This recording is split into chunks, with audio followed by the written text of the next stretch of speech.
পশ্চিমবঙ্গের বিভিন্ন ইউনিটগুলিতে এখনো পর্যন্ত পুরনো আলু রয়েছে। আজ কিন্তু পুরনো আলুর দাম এক ধাক্কায় অনেকটাই বৃদ্ধি পেল। ঝাড়খণ্ড, বিহার, উড়িষ্যা এবং অন্ধ্রপ্রদেশেও পুরনো আলুর লোডিং হচ্ছে। শুধুমাত্র পুরনো আলুর দাম বৃদ্ধি পেয়েছে এমনটা নয়, সমস্ত জায়গাতেই কিন্তু আজ নতুন আলুর দাম বৃদ্ধি লক্ষ্য করা যাচ্ছে 25 থেকে 30 টাকা পর্যন্ত গতকালকের তুলনায়। আজ এই পরিস্থিতিতে পশ্চিমবঙ্গের বিভিন্ন ইউনিটগুলিতে কোথায় কত টাকা রয়েছে আলুর দাম তাই কিন্তু তুলে ধরবো এই ভিডিওটির মাধ্যমে। পাশাপাশি বিভিন্ন এলাকাগুলিতে নতুন আলুর দাম কি চলছে তাও তুলে ধরবো। তাই রিকোয়েস্ট করবো অবশ্যই পুরো ভিডিওটি শেষ পর্যন্ত দেখবেন এবং চ্যানেলটিতে নতুন এসে থাকলে অবশ্যই চ্যানেলটি সাবস্ক্রাইব করে পাশে থাকা বেল আইকনটিকে প্রেস করে রাখবেন। আর বর্তমানে আপনি কোন জেলার আলুর বাজার দর সম্পর্কে জানতে চান সেই জেলার নামটি আমাদের ভিডিওর কমেন্ট বক্সে লিখে জানাবেন। আজ উত্তর থেকে দক্ষিণ সব জায়গাতেই উভয় পুরনো এবং নতুন আলুর দাম বৃদ্ধি পেয়েছে।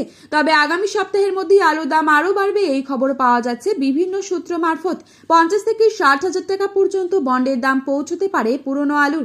আজ বাঁকুড়া জেলার কতুলপুরে জ্যোতি আলুর বন্ডের দাম রয়েছে 175 থেকে 200 টাকা। রেডি আলুর দাম রয়েছে 350 থেকে 360 টাকা গড় কোয়ালিটি। ডালা এক্সট্রা সুপার কোয়ালিটি হিসেবে দাম রয়েছে 450 টাকা পর্যন্ত।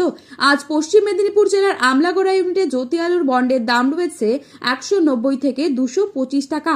রেডি আলুর দাম রয়েছে 375 টাকা গড় কোয়ালিটি। আজ হুগলি জেলার তারকেশ্বর ইউনিটে জ্যোতি আলুর বন্ডের দাম রয়েছে 240 থেকে 260 টাকা। রেডি ডালা এক্সট্রা সুপার কোয়ালিটি হিসেবে দাম রয়েছে 480 থেকে 500 টাকা। বাঁকুড়া জেলার সোনামুখী ইউনিটে জ্যোতি আলুর বন্ডের দাম রয়েছে 175 থেকে 180 টাকা। রেডি আলুর দাম রয়েছে 350 টাকা গড় কোয়ালিটি। আজ হুগলি জেলার কামারপুকুর ইউনিটে জ্যোতি আলুর বন্ডের দাম রয়েছে 180 থেকে 190 টাকা। রেডি আলুর দাম রয়েছে 350 থেকে 360 টাকা গড়। বর্ধমান জেলার মেমারি ইউনিটে জ্যোতি আলুর বন্ডের দাম রয়েছে 170 থেকে 200 টাকা। রেডি ডালা এক্সট্রা সুপার কোয়ালিটি হিসেবে দাম রয়েছে 450 থেকে 460 টাকা। আজ বর্ধমান জেলার বুলবুলিতলা ইউনিটে জ্যোতি আলুর বন্ডের দাম রয়েছে 160 থেকে 180 টাকা। রেডি আলুর দাম রয়েছে 340 থেকে 350 টাকা। পশ্চিম মেদিনীপুর জেলার চমকাইতলা ইউনিটে জ্যোতি আলুর বন্ডের দাম রয়েছে 180 থেকে 200 টাকা। রেডি আলুর দাম রয়েছে গড় 375 টাকা। আজ পশ্চিম মেদিনীপুর জেলার শালবনী ইউনিটে জ্যোতি আলুর বন্ডের দাম রয়েছে 170 থেকে 200 টাকা। রেডি আলুর দাম রয়েছে 375 টাকা গড় কোয়ালিটি।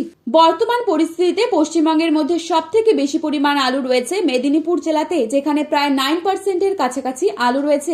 কোয়ালিটি যথেষ্ট ভালো, দাম অন্যান্য ইউনিট তুলনায় অনেকটাই বেশি। আজ এই মুহূর্তে পশ্চিমবঙ্গের বিভিন্ন স্থানে নতুন আলুর দাম কি চলছে তাই দেখছি। নতুন আলুর দাম চলছে পোখরাজ মাঠে চাষি ভাইদের জন্য 450 টাকা, পয়েন্ট লোড লক্ষ্য করা যাচ্ছে 490 টাকা। আজ বাঁকুড়া জেলার শামরুঘাটে পোখরাজ মাঠে চাষি ভাইদের জন্য দাম রয়েছে 425 থেকে 450 টাকা এবং পয়েন্ট লোড লক্ষ্য করা যাচ্ছে 480 টাকা। আজ বাঁকুড়া জেলার বালচিতে পোখরাজ মাঠে চাষি ভাইদের জন্য লক্ষ্য করা যাচ্ছে 430 থেকে 450 টাকা এবং পয়েন্ট লোড 470 টাকা। আজ উত্তরবঙ্গের ধূপগুড়িতে আলুর দাম চলছে 400 থেকে 425 টাকা। উত্তরবঙ্গের ময়নাগুড়িতে প্রতি 50 কেজি রেডি আলুর দাম চলছে 425 টাকা। ফালাকাটা কিষাণ মান্ডিতে নতুন আলুর দাম চলছে পোখরাজ 450 থেকে 500 টাকা প্রতি 50 কেজি রেডি। প্রতিনিয়ত এরকমই আপডেট পাওয়ার জন্য অবশ্যই চ্যানেলটি সাবস্ক্রাইব করে পাশে থাকা বেল আইকনটিকে প্রেস করে রাখবেন।